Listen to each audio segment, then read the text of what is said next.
Friends, first మనం palace exterior నుంచి చూద్దాం. ఎంట్రన్స్ నుంచి చూస్తేనే ప్యాలెస్ ఆర్కిటెక్చర్ చాలా డిఫరెంట్గా కనిపిస్తుంది.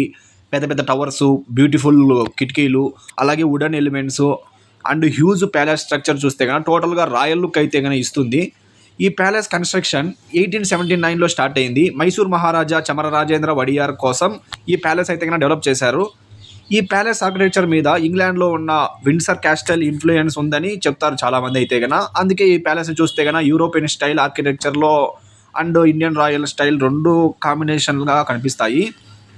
ఇక్కడ ఒక ఇంట్రెస్టింగ్ పాయింట్ ఏంటంటే కనుక మనం ఇప్పుడు చూస్తున్న బెంగళూరు అంతా మోడర్న్ సిటీగా డెవలప్ అవ్వడానికి ముందు అయితే కనుక ఈ ఏరియా రాయల్ హిస్టరీతో కనెక్టెడ్గా ఉండేది.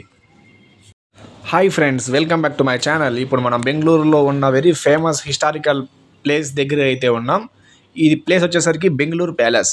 బెంగళూరు అంటే మనకి first IT companies, traffic, pubs, shopping మాల్సే గుర్తొస్తాయి. కానీ ఈ మోడర్న్ సిటీ మధ్యలో ఒక రాయల్ ప్యాలెస్ ఉందని చాలామందికి అయితే తెలియదు. ఈ ప్యాలెస్ చూస్తే మనం బెంగళూరులో ఉన్నామా లేదా మైసూర్ రాయల్ ఎరాలోకి వెళ్ళిపోయామా అనే విధంగా ఫీలింగ్ అయితే వస్తుంది మనకు. ఈ ప్యాలెస్ ఎప్పుడు బిల్డ్ చేశారు, ఎవరు బిల్డ్ చేశారు, లోపల ఎలా ఉంటుంది, రాయల్ ఫ్యామిలీ ఎలా యూజ్ చేసేది ఈ ప్యాలెస్ని, టికెట్ ఎంత, ఇవన్నీ ఈ వ్లాగ్లో కంప్లీట్గా అయితే మనం చూద్దాం. So friends, let's explore Bengaluru palace. Bengaluru palace history అయితే కనుక కొంచెం ఇంట్రెస్టింగ్గా ఉంటుంది ఫ్రెండ్స్. 1879లో ప్యాలెస్ కన్స్ట్రక్షన్ స్టార్ట్ అయ్యాక వడియర్ ఫ్యామిలీలో బెంగళూరులో ఒక ఇంపార్టెంట్ రెసిడెన్స్గా అయితే కనుక డెవలప్ అయ్యింది.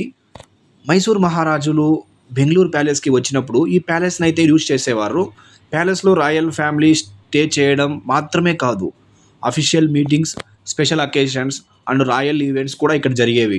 అప్పట్లో ఎలక్ట్రిసిటీ, మోడర్న్ టెక్నాలజీ ఇలా ఈజీగా అవైలబుల్ ఉండేవి కాదు. కానీ ఈ పీరియడ్లో కూడా ఈ palace construction, interiors and designs చాలా ఇంప్రెసివ్గా ఉండడం రిమార్కబుల్. అసలు మన హిస్టరీని బుక్స్లో చదివేయడం ఒకటి, కానీ ఇలా ఒక హిస్టారికల్ బిల్డింగ్ ముందు నిలబడి ఆ ఆర్కిటెక్చర్ని డైరెక్ట్గా చూడడం కంప్లీట్లీ డిఫరెంట్ ఎక్స్పీరియన్స్ ఫ్రెండ్స్.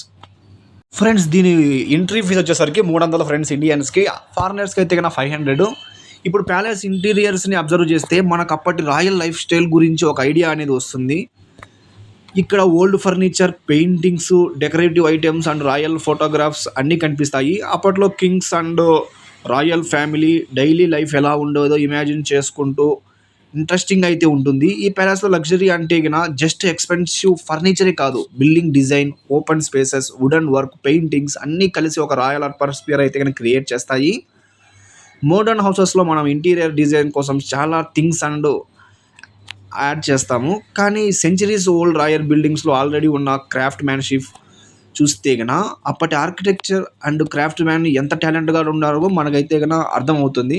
నేను లోపల ఎందుకు చూపించడం లేదంటే పూర్తిగా లోపల అయితే కనుక ఫోటో రిస్ట్రిక్షన్ అనేది ఉంది, అందుకే మీకు కొంచెం బయట నుంచి కూడా చూపిస్తున్నాను. బెంగళూరులో ఇలాంటి మరిన్ని వీడియోల కోసం అయితే కనుక ముందుగా సబ్స్క్రైబ్ చేసుకోండి ఫ్రెండ్స్. Thank you friends.